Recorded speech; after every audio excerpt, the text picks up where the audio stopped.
खालिद साहब के पास भी जाना चाहेंगे। रोजे में कौन कौन से काम हैं जिन्हें करने से जहन और दिल को सुकून मिलता है, तक़वियत मिलती है? अक्सर इस तरह के सवाल जो है वो नौजवानों की तरफ से जरूर पूछे जाते हैं। हम चाहेंगे कि आप उसी लिहाज से रहनुमाई फरमाएं।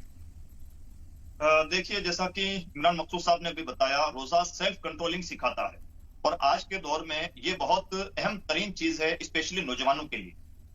हमारे मिजाज में कुछ ऐसी आजादी आ चुकी है, गैर जरूरी आजादी, कि उसकी वजह से हम बर्बादी की तरफ बढ़ते जा रहे हैं। यानी आजादी आजादी का इतना राग अलापा गया और इस तरह का माहौल बनाया गया जी। कि आजादी के नाम पर हम कोई हल्की फुल्की पाबंदी जो हमारे अपने वजूद के लिए, हमारे फ्यूचर के लिए जरूरी है, वो भी बर्दाश्त नहीं करना चाहते और हमने आजादी की गोया डिफिनेशन ही चेंज कर दी है।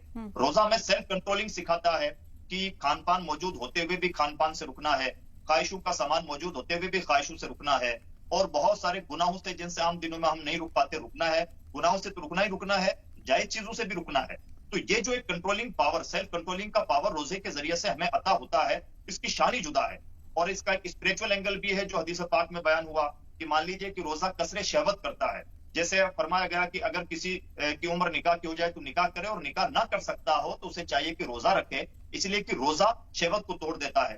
तो रोजे की वजह से रूहानी तौर पर भी शहवतें टूट जाती हैं और रोजा हमें सेल्फ कंट्रोलिंग भी सिखाता है। अगर इन दोनों बातों को हम गांठ बांध के रखें और अपनी जिंदगी में उतार लें और फ्यूचर में भी उतार लें, तो मुझे लगता है कि बहुत आसान हो जाए हमारा जिंदगी गुजारना, और ऐसी जिंदगी पुरसुकून जिंदगी होगी। तो ये रमजान से हमें बुनियादी तौर पर मैसेज मिलता है। बेशक बेशक।